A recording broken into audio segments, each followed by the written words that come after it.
Next topic is natural resources. Natural resources क्या होते हैं? नेचुरल मतलब प्राकृतिक, रिसोर्सेज मतलब संसाधन, प्राकृतिक संसाधन, यानी कि जो हमें नेचर से मिले उन्हें हम नेचुरल कहते हैं। ठीक, रिसोर्सेज यानी कि हमें नेचर से जो ऐसे साधन मिलते हैं, संसाधन मिलते हैं, उन्हें हम नेचुरल रिसोर्सेज कहते हैं।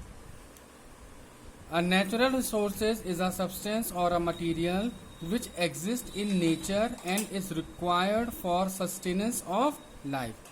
यानी नेचुरल रिसोर्सेज ऐसे रिसोर्सेज होते हैं जिन्हें हम नेचर से, जो हमें नेचर से मिलते हैं और जिनके द्वारा हम जिससे हम अपनी जीवन को क्या कर सकते हैं, बिता सकते हैं, यानी कि जिनके बिना हम रह नहीं सकते और उनको और लाइफ को जीने के लिए हमें उनका इस्तेमाल ज़रूरी होता है। इसीलिए हम नेचुरल रिसोर्सेज पे क्या करते हैं, डिपेंड रहते हैं।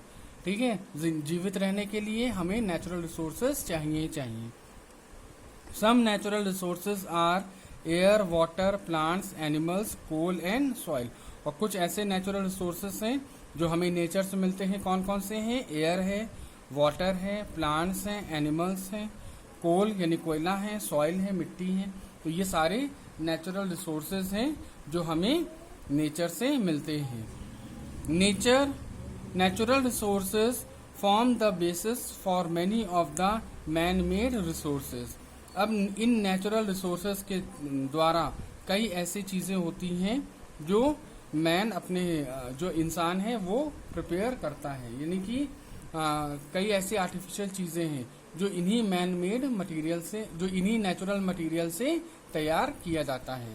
कहने का मतलब है कि जो ह्यूमन बीइंग है वो इन कुछ नेचुरल चीजों का इस्तेमाल करके आर्टिफिशियल चीज बनाता है।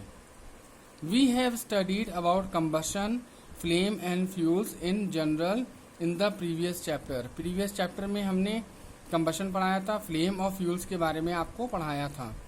इन this chapter we are going to study about two very important natural resources, coal and petroleum.